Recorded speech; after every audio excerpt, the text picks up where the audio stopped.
Chicos, en este video te voy a presentar ejercicios de péndulo simple y caída libre, con respecto al punto de vista desde fenómenos no caóticos. Vamos a empezar con recordar que es un fenómeno no caótico. Un fenómeno no caótico es aquel fenómeno que está en orden, es fácil predecir su comportamiento, ¿ok? Y podemos nosotros escribirlo o darlo en el lenguaje matemático, ¿ok? ¿Por qué lo digo de esta forma? Porque cuando nosotros hicimos actividades previas, iniciando con esto de sistemas complejos, nosotros hicimos una gráfica o un diagrama de Venn en el cual nosotros poníamos las similitudes y las diferencias del caos y el orden. ¿Y por qué lo pongo aquí? Bien, como estamos hablando de sistemas y de fenómenos, un fenómeno puede iniciar siendo caótico y terminar en orden, y viceversa. Puede iniciar siendo muy ordenado y con alguna pequeña alteración volverse caótico, ¿ok? ¿Por qué lo decimos? Vamos a iniciar con lo que es péndulo simple para poder entenderlo más a fondo. Primero que nada, si nosotros tenemos un péndulo y queremos observar su comportamiento, vamos a tener que desde la vertical donde está en reposo ese péndulo, abrir un ángulo de apertura para que inicie el movimiento.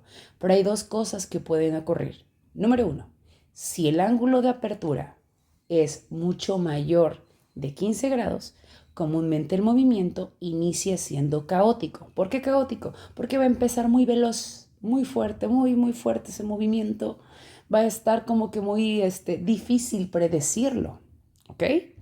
Mientras que cuando empieza a acercarse el ángulo de apertura a 15 grados, como son ángulos muy pequeños, ahí empezamos a ver un pequeño cambio en este fenómeno caótico a ser ordenado. ¿Por qué?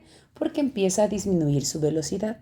Y como la velocidad empieza a disminuir poco a poco, ya es muy pequeña la diferencia de cada posición y es fácil predecir qué va a ocurrir con el péndulo.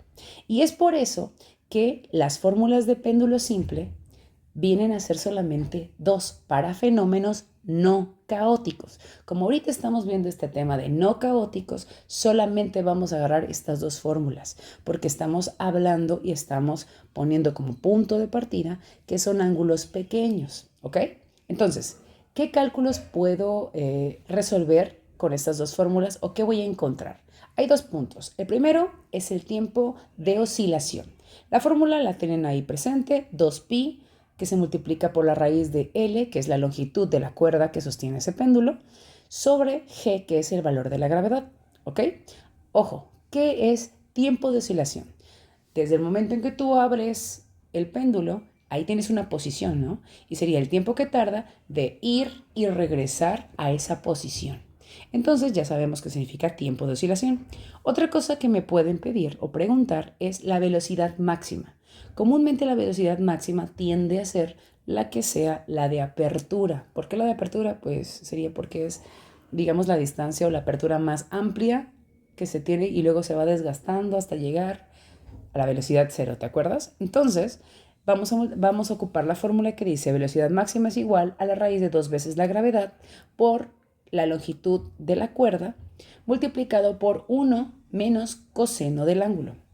A ver, no habíamos hecho inferencia en clase acerca de esto y también nadie me había preguntado acerca de las indicaciones que decía el libro. Y si no, estamos aquí para también ponerlo muy bien claro. Cuando nosotros ponemos un ángulo o cuando nos dan un ángulo en un ejercicio, nos dan su unidad de medida que son los grados.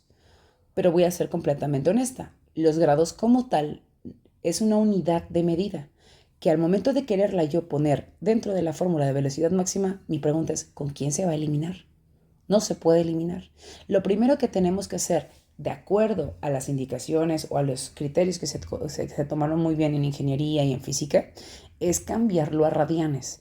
Radianes es dividir o es entender que es el valor de pi dividido entre 180 grados, ¿ok? Entonces, en este caso, puse un ejemplo. Para pasar de grados a radianes, vamos a hacer la operación de multiplicación. Aquí, por ejemplo, tengo 10 grados multiplicado por pi dividido entre 180 grados. ¿Por qué 180 grados? Porque la circunferencia, eso es lo que tiene en unidades, o sea, la cuantificación, acuérdense de nuestro transportador, son 180 grados que tiene de apertura.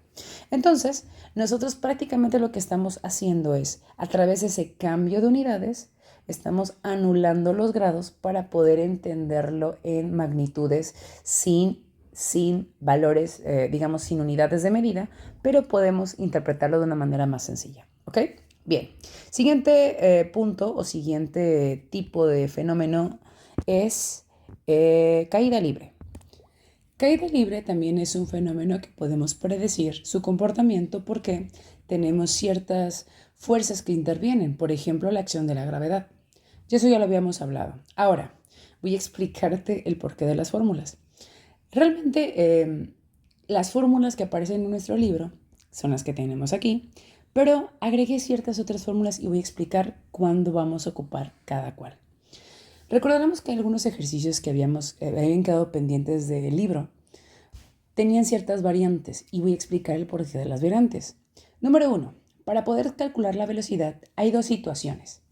Cuando estamos hablando de caída libre, puede ocurrir, 1, que la velocidad de la caída, o sea, la velocidad a la que se tira el objeto, es igual a 0. O 2, que la velocidad del objeto ya te la están dando diferente de 0. Tenemos un ejemplo por ahí, creo que es el ejercicio 3, 4, en donde te dice que la velocidad inicial del objeto que está cayendo es de 5 metros sobre segundos. Entonces ya vieron las dos variantes. Número 1 es que está en reposo. Número 2 es que no está en reposo. Entonces, las fórmulas que vamos a estar utilizando es, cuando esté en reposo, vamos a estar utilizando esta fórmula y esta fórmula. Pero cuando no esté en reposo, o sea que me están dando una velocidad inicial, ¿sí? Yo te recomiendo que para calcular velocidad vamos a ocupar esta fórmula y todas las demás que están aquí. Bueno, a excepción de esta, porque aquí no estoy considerando velocidad inicial. ¿Ok? Esa va a ser la diferencia, porque podemos predecirlo. ¿Ok? Bien, así que vamos de una vez a los ejercicios. Ok, aquí tenemos el primer ejercicio, se parece bastante, bueno, es casi igual, nada más le cambié algunos datos del ejercicio del libro. Dice así, un objeto se deja caer desde una altura de 73 metros. Yo no sé por qué puse 20, déjenme borrarle ahí. Jeje. Aquí voy a poner 73. Hay que checar todo. Bien, desde 73 metros, calcula el tiempo que tarda el objeto en llegar al suelo y la velocidad con la que impacta. Número 1. Chequen las cosas que subrayé. Lo que subrayé son palabras clave que me van a ayudar a analizar qué voy a hacer con mi ejercicio. Primero que nada, yo te recomiendo, busca las palabras clave. ¿Qué te piden? ¿Qué tienes? ¿Qué no tienes? Cosas importantes. Por ejemplo, al momento que me están diciendo se deja caer, no voy a pensar que es un péndulo simple, ¿verdad? Si no me hubieran dicho un péndulo, tiene un ángulo, pero aquí no me están diciendo eso. Me están diciendo que se deja caer, por lo tanto yo sé que primero que nada son fórmulas de caída libre o este fenómeno es de caída libre. Siguiente cosa. Me están diciendo que desde una altura de 73 metros. Me están dando el primer dato. Si te das cuenta, yo aquí hice un apartado que se llama datos, porque tenemos que tener todo bien ordenado para poder organizar y desarrollar el ejercicio. Dice, calcule el tiempo, por eso puse yo, subrayé o marqué tiempo y la velocidad que impacta. O sea, ya tengo tiempo y velocidad, ¿ok? Bien, primero que nada ponemos los datos. Un dato que te tienes que aprender para cualquiera de las dos fórmulas, tanto para péndulo simple como para de caída libre, es el valor de la gravedad, que siempre es 9.81 metros sobre segundo cuadrado. Eso es una magnitud constante, no cambia, ¿ok? Bien, las fórmulas que vamos a utilizar para caída libre, vamos a ocupar estas dos. T de tiempo y V de velocidad. Ahora, pregunta. ¿De casualidad nos están diciendo que venía con una velocidad inicial? No, ¿verdad? Como no nos están dando ese dato, nosotros por intuición sabemos que va a ser. Ok, entonces, ya que nosotros tenemos las fórmulas de tiempo y velocidad, recordando, y es lo que quería dar a entender, estas son fórmulas cuando no me están dando valor inicial de velocidad, por lo tanto nosotros intuimos que la velocidad inicia en 0. ¿Ok? Entonces, como ya intuimos eso, checamos las fórmulas y vemos que vamos a estar utilizando. Si me piden velocidad, voy a tener que ocupar esta. No esta, porque esta es cuando es diferente de 0 la velocidad. Entonces voy a ocupar esa y voy a ocupar tiempo, porque es la que me están pidiendo. Entonces regreso a mi ejercicio. Bien, entonces vamos a sustituir los datos. Si te das cuenta, yo tengo aquí esta organización. Me gustaría que así estuviera en el examen para que se entendiera qué estás haciendo. Tu procedimiento bien hecho. Entonces pones datos, fórmulas, sustitución. En la sustitución te estás dando cuenta que solamente estamos realmente la fórmula ya donde de valores numéricos, valores que ya me dio el ejercicio. Entonces aquí tenemos que tiempo va a ser igual a la raíz de 2 veces la altura.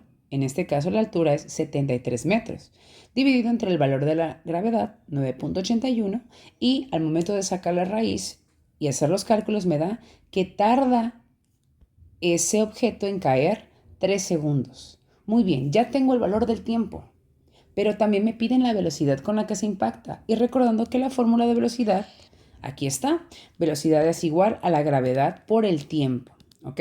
Entonces, si nosotros hacemos esto, vemos que es multiplicar esos 3 segundos por el 9.81 y ya tengo el valor de la velocidad, ¿ok? Seguimos. Ejercicio de péndulo. Un péndulo simple tiene una cuerda de 2.3 metros de longitud, o sea, que es el cable tensor. Ya sabemos que L vale 2.3 metros. Y oscila desde un ángulo pequeño. ¿Se acuerdan que les dije que iban a hablar acerca de ángulos pequeños para que tú sepas que estamos hablando de un fenómeno no caótico? Bien, determina el periodo de oscilación del péndulo y calcula cuánto tiempo tarda en hacer 30 oscilaciones. Aquí puse 30 nada más. ¿Ok? Número 1. Como vamos a hablar acerca de un péndulo simple, nos vamos a la fórmula de periodo de oscilación. Recuerda que la fórmula es T es igual a 2 veces pi por longitud, por la raíz de longitud dividido entre la gravedad. Aquí lo que hicimos fue sustituir valores, como lo ves en la pantalla, y calculamos que el tiempo para hacer una sola oscilación es de 3.04 segundos. Ahora bien, te están preguntando, ojo aquí porque viene una pregunta diferente que la del libro, pero también ahorita voy a explicar la que viene en el libro. Dice aquí, calcula cuánto tiempo en hacer 30 oscilaciones. Yo te lo puse de acuerdo a la regla de 3. Muchos hubieran dicho, pues lo multiplico por 3, que también es lógico, pero luego no saben hacer lo contrario, así que ahorita les voy a explicar. Fíjense, nosotros tenemos ya el resultado que una oscilación tarda 3.04 segundos. Si te das cuenta, aquí yo hice una regla de 3. En la parte que está aquí, yo puse lo que es oscilaciones. Y en la otra parte que está acá, yo puse lo que son los valores de tiempo. Comúnmente así se hacen las reglas de 3 más sencillas. Pones en una sola columna lo que es todos los datos con respecto a oscilación, por ejemplo, y en la otra columna todos los datos de la otra unidad fundamental a la que es la igualdad. Entonces, en este caso, nosotros vamos a hacer una regla de 3 que dice así. Si una oscilación tarda 3.04 segundos, ¿cuánto va a tardar? 30. Aquí en matemáticas, la regla de 3 es, cuando nosotros tenemos aquí mi incógnita, yo me voy al dato que está acá. Entonces decimos, este valor lo multiplico por el contrario. Por eso les puse este signo de por. Y luego lo divido entre el valor que se encuentra arriba. Eso es lo que vas a hacer. Ahora, imagínate que te hubieran preguntado otra cosa. Imagínate que te preguntan esto. ¿Cuántas oscilaciones hará el péndulo en 5 minutos? Fíjate aquí. Vuelvo a hacer aquí. Ahora voy a hacer la regla de 3 de manera presencial para que lo vean, o digamos de manera, en vivo, como diría. Ok. Aquí me están diciendo, o creo que eso yo ya lo tengo bien entendido, que una oscilación tarda hacerse 3.04 segundos. Chécate aquí arriba. Aquí tú tenías este mismo dato. Esto es lo mismo que está aquí. Y tú, como te estaba preguntando por 30 oscilaciones, pusiste tu dato de referencia abajo de lo que es oscilaciones. Aquí en este caso vamos a hacer lo mismo, nada más que, ¿qué nos están dando acá? ¿Oscilaciones o tiempo? Como es tiempo, vamos nosotros a poner este dato abajo de tiempo, ¿ok? En este caso, 5 minutos lo tengo que cambiar a segundos, ¿ok? Y si un minuto son 60 segundos, ¿cuánto van a ser 5 minutos? Sabemos que en este caso sería multiplicar 5 por 60 y me quedan 600 segundos. ¿Te das cuenta que no puse esto aquí? Es porque estamos poniéndolo en la misma columna de sus unidades. O sea, aquí arriba, oscilaciones, lo puse con oscilaciones, ¿ok? Aquí, tiempo con tiempo, ¿sí? Y vamos a hacer el mismo proceso. Aquí, ¿qué se hace? Muy bien. Este valor, que es el que sí conozco, este es el que no, este va a multiplicar al contrario y va a dividir al que está arriba de él. Esa es la regla de 3. Fíjate acá. Acá como la X estaba de este lado, este que está aquí multiplica al contrario y divide al que está enfrente de él. Aquí es al revés. Aquí es este el que multiplica y ese es el que divide. ¿Ok? Te estoy enseñando una mini regla de 3. Bien. Entonces, así ya calcularíamos cuántas oscilaciones se harían en 60 segundos. ¿Ok? Y ahí es una cuestión de que ustedes hagan en su calculadora. Bien, continuamos con el siguiente ejercicio. Una pelota se lanza verticalmente desde una altura de 15 metros a una velocidad de 8 metros sobre segundo. Calcula el tiempo que tarda en llegar al suelo y la velocidad antes del impacto. Chécate aquí la diferencia. Aquí es una caída libre, pero nos está hablando de una velocidad inicial. Cuando las fórmulas, ¿te acuerdas que te había presentado las fórmulas de caída libre? ¿Sí? Si me dan una velocidad inicial igual a 0, yo tengo que agarrar ciertas fórmulas de caída libre. Pero en este caso, como ya me están advirtiendo que el movimiento inicia ya con una velocidad de 8 metros sobre segundo, tengo que ocupar otras fórmulas. Te las voy a presentar. En este caso, por ejemplo, tenemos aquí, yo te lo puse hasta por posición. Acuérdate, cuando la velocidad es igual a 0, ocupo esta fórmula de velocidad. Cuando la velocidad es diferente de 0, o sea, que sea 1 metro sobre segundo, que sea 10, que sea 15, 8 en este caso, yo voy a ocupar esta fórmula, ¿ok? Bien, entonces a mí me están preguntando primero cuál es el tiempo que tarda en caer la pelota, ¿ok? ¿Sí? Entonces yo podré ocupar esta o yo podré ocupar esta, ¿ok? Y demás, esta no la puedo ocupar todavía, la de abajo de tiempo, porque realmente esa no tiene nada de velocidad inicial. Entonces sí tenemos que considerar las fórmulas. Regresamos al ejercicio para entenderle. Bien, no sé si ustedes recuerdan, pero yo les había comentado que hay una lógica en las matemáticas. De esas dos fórmulas que nosotros acabamos de obtener o de, digamos, seleccionar para utilizar, nos damos cuenta que de las dos fórmulas yo tengo que encontrar la que tenga menos incógnitas o técnicamente que tenga solamente una, recuerden, porque la regla de matemáticas dice la cantidad necesaria para poder encontrar la respuesta en una sola ecuación es que es una ecuación con una sola incógnita. No pueden haber dos o tres, porque sería imposible encontrar esos valores. Entonces, si te das cuenta, ¿sí? Yo, por ejemplo, esta fórmula me serviría para la velocidad de impacto. Pero ahorita no voy a calcular la velocidad de impacto. Bueno, ¿podré yo calcularla? Sí, no sería tanto problema. El detalle es que yo no tengo el valor del tiempo todavía, porque ese es el que me están pidiendo como inicio. Entonces, en este caso, como yo tengo dos incógnitas aquí, no puedo utilizar esta fórmula primero. Voy a tener que utilizar la otra que les dije. Esta fórmula que está acá habla acerca de la posición. Posición sería la altura en un tiempo determinado. ¿Ok?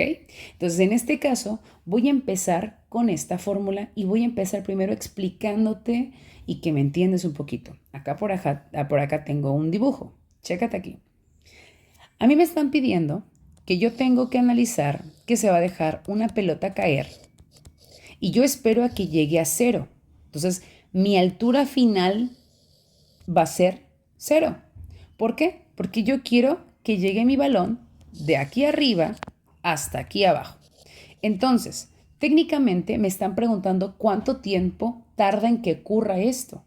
Y como esta fórmula ocurre o sirve para las posiciones, yo voy a considerar la altura final como 0. ¿Ok? Porque es ya cuando llegó de acá hasta acá. Ese fue el tiempo que tardó esta altura, pero llegar hasta este lugar. Entonces, por eso es que nosotros en la fórmula esta que está aquí, nosotros sustituimos este valor con este 0 que aparece aquí. ¿Ok? Bien, continuamos. Después aparece en la fórmula que va y con 0. Y con 0 aquí aparecería. Aquí, por ejemplo, tengo un pequeño error porque me confundí pensando que era caída libre. Que, por ejemplo, aquí, vamos a poner aquí Y0 igual a 15 metros. Porque es de donde nosotros estamos haciendo o desde donde estamos lanzando ese balón. ¿Ok? Bien, entonces, lo que vamos a hacer nosotros es vamos a sustituir estas fórmulas con esta fórmula con los datos que tenemos. Nosotros tenemos estos datos. Tenemos la altura inicial desde la que se tira ese balón, y aquí te la puse con este. ¿Qué más tenemos? Tenemos la gravedad, que acá te la puse, el valor, ese valor universal te lo tienes que aprender. Y tenemos la velocidad de inicio o la velocidad a la cual fue tirado ese balón, ¿ok? Entonces la velocidad de inicio en este caso sería esta que está aquí. Entonces lo que vamos a hacer es que de esta fórmula vamos a sustituir esos datos que sí tengo. Aquí al momento de sustituirlo, no sé si ustedes observan, esta es la sustitución que está aquí. Nos damos cuenta que esta es una ecuación cuadrática. Maestra, no entiendo qué significa ecuación cuadrática. Una ecuación cuadrática es cuando tengo dentro de mi ecuación una sola incógnita, pero en dos posiciones. Y si te das cuenta, lo único que tiene diferente es que una está al cuadrado. Por eso se llama cuadrática. ¿Ok? Entonces, en matemáticas se dice que cuando una ecuación es cuadrática, quiere decir que la incógnita a la que está elevada al cuadrado, en este caso tiempo, de esa fórmula van a salir dos posibles respuestas. Una puede que sea la correcta y la otra la incorrecta. Ojo, a veces pasa. Entonces, en este caso lo que vamos a hacer es, número 1, ya que sustituimos los valores, que fue lo que se hizo acá, y se redujo lo más posible, porque aquí lo único que hice fue la operación de hacer la división de 9.81 entre 2, que me dio este 4.90. Bien, esto que está aquí es la ecuación cuadrática, pero no está acomodada como se debe. Según álgebra, se tiene que acomodar siempre de la incógnita con el exponente más grande hasta que desaparezca igual a 0. Fíjate, aquí está t cuadrada, t, aquí ya no existe t, y aquí está el igual a 0. A eso me refiero. ¿Por qué? Porque esta fórmula para poder conocer el valor de ese tiempo, de esa incógnita que no tengo, voy a tener que ocupar la fórmula general. Esta fórmula general vamos a saber entenderla. Fíjate, está bien sencilla. Número 1. Se utilizan los coeficientes. ¿Qué son los coeficientes en matemáticas? Es otra forma de decir el número que está antes de las letras. ¿Ok? Entonces, esos coeficientes que te puse en círculos, cada uno tiene una letra y representa una letra que se va a meter en la fórmula general. Por ejemplo, el 4.90 va a ser A, el 8 va a ser B y C va a ser menos 15. Ojo, para la fórmula general comúnmente se va a tener que corregir el tercer término porque debe de ser negativo. Maestra, ¿y por qué tiene que ser negativo? Porque si yo lo llego a poner aquí y no le pongo este signo, se va a quedar el valor que, esta multiplicación comúnmente siempre da valores muy grandes. Si no la pongo va a quedar negativa y si tú en tu calculadora pones raíz de menos 5, te va a dar error porque no existen las raíces de los números negativos. No he visto en ningún lugar donde digan dos signos negativos y los multiplico dan negativo. Que yo sepa, hay regla de los signos y dice signos iguales siempre da positivo. Entonces, ¿de dónde saldrá negativo? Por eso no existe. Entonces, en este caso, ya que nosotros tenemos bien acomodada nuestra ecuación y bien sabido quién es A, B y C, lo metemos a la fórmula. Esta fórmula te la dejé aquí. Quiero que veas. En el examen también lo voy a poner para que sepan usarla. Y simplemente lo que se hace, y es lo que yo les comentaba en clase, es que se va a realizar esta ecuación así como se ve en tu calculadora, primero utilizando el 5 en positivo, y ese es el que te va a dar la primera respuesta, que sería x1. Y después vas a ocupar la segunda, o sea, misma fórmula, pero en lugar de poner más, ahora voy a poner menos. Y me va a dar el segundo resultado. Ahora bien, aquí yo tengo dos valores, dos respuestas de x. Ojo, x es el tiempo, ¿eh? Ya te lo puse acá. X es el tiempo. Van a haber dos posibles respuestas, pero vamos a ser un poquito honestos. Como estamos hablando de tiempo, el tiempo no se ve negativamente. Por lo tanto, aquí es de lógica. Vamos a agarrar que es 2.74, porque es positivo. Entonces estamos hablando que ese balón o esa pelota, que tiene una velocidad inicial de 8 metros sobre segundo, tarda 2.74 segundos en llegar al suelo. Y habíamos tenido una pequeña duda, la verdad. Por ahí me decían, maestra, ¿podemos ocupar la fórmula de velocidad es igual a gravedad por tiempo? Sí se podría, pero no estamos analizando que ya viene con una velocidad inicial de 8 metros sobre segundo. Entonces, lo único que cambia de la fórmula, de las dos fórmulas, es que le agregamos el valor de la velocidad con la que ya inicia el movimiento más la otra. O sea, más el otro cálculo que es este que está aquí. Entonces, técnicamente vamos a ocupar la fórmula de velocidad es igual velocidad inicial más gravedad por tiempo. Digámoslo así. Esta es la fórmula. Digamos, se elimina esto cuando es velocidad igual a 0. Pero cuando la velocidad no es igual a 0, ahí sí se ocupa hacer la suma con la velocidad inicial. ¿Ok? Perfecto. Perfecto. Hay un ejercicio, que creo que es el 5, que todavía tiene un grado de dificultad un poquito más elevado. Ese le voy a hacer un video específico para ese ejercicio, ya que sí se lleva un poco más de tiempo. Pero chicos, hasta aquí voy a dejar este video para que no sea tan extenso y también ustedes puedan analizar la información que les doy.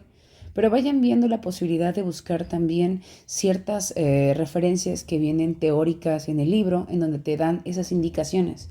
Por ejemplo, en el libro sí aparece que para péndulos simples son esas fórmulas porque son ángulos pequeños.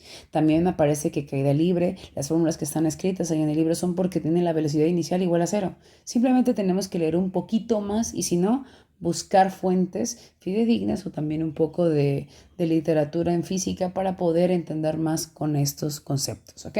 Así que vamos a dejar hasta aquí el video y nos vemos en el siguiente que dejo pendiente. ¿Sale? Chao.